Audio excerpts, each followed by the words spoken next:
34 വർഷത്തെ സേവനത്തിന് ശേഷം ചെറുപുഴ ചുമട്ടുതൊഴിലാളി മേഖലയിൽ നിന്ന് വിരമിക്കുന്ന ചുമട്ടുതൊഴിലാളി കെ തിലകന് CITU ചുമട്ടുതൊഴിലാളി യൂണിയൻ ചെറുപുഴ യൂണിറ്റിന്റെ നേതൃത്വത്തിൽ യാത്രയയപ്പ് നൽകി.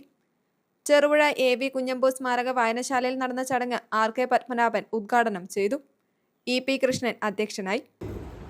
പക്ഷെ ആ സഖാവിനും ഇനിയുള്ള കാലം കൂടെ എല്ലാവരും പറഞ്ഞു സാമൂഹ്യ രാഷ്ട്രീയ രംഗത്ത് പോരാ എന്നൊരു അഭിപ്രായം എൻ്റെതാണ്. ഇനി ആടെ എങ്ങനെയാണ് ആ നാട്ടിൽ ഒരു പക്ഷേ ഉണ്ട്.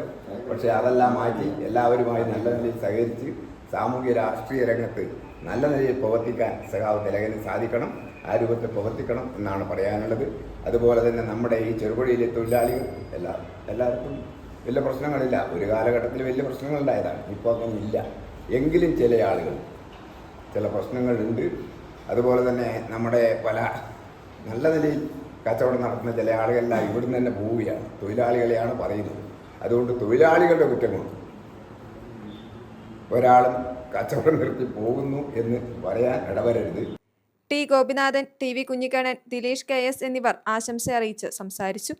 പ്രാധാന്യം ബോധ്യപ്പെടുത്തിയിട്ട് അവരെ ശരിയായ ഒരു ചുമട്ട് തൊഴിലാളി ആയിട്ട് നമുക്ക് കൈപിടിച്ച് വളർത്തിയെടുക്കാൻ സാധിക്കാൻ അതിൻ്റെ നേതൃത്വത്തിൽ സാധിക്കണം. നമുക്ക് 8 മണിയും 9 മണിയും 10 മണിയും കഴിഞ്ഞ് മുതലാളി പറയുന്ന സമയത്ത് അവസാനിപ്പിച്ച് അവർ തരുന്ന പണമായി പോകുന്ന കാലാവസ്ഥയിൽ നിന്നും ഇന്ന് അർഹതപ്പെട്ട ആനുകൂല്യങ്ങൾ നേടിയെടുത്തുകൊണ്ട് സമൂഹത്തിൻ്റെ മുഖ്യധാരയിൽ ഒരു എണ്ണപ്പെട്ട വിഭാഗമായി മാറിക്കൊണ്ട് തങ്ങൾ വളരുന്നതോടൊപ്പം തന്നെ തങ്ങളുടെ കുടുംബത്തെയും വളർത്തിക്കൊണ്ട് സ്വപ്നം കാണുന്ന നിലയിലേക്ക് മക്കളെ വളർത്തിയെടുത്തുകൊണ്ട് പഠിപ്പിച്ചുകൊണ്ട് നല്ല നിലയിലാക്കാൻ പറ്റുന്ന നിലയിൽ നട്ടെല്ല് നിവർത്തി നിന്നുകൊണ്ട് സമൂഹത്തിൽ സംസാരിക്കാൻ പറ്റുന്ന നിലയിൽ തൊഴിലാളികൾക്ക് വളരാൻ പറ്റിയ കാലഘട്ടത്തിലാണ് തിലകത്തിൽ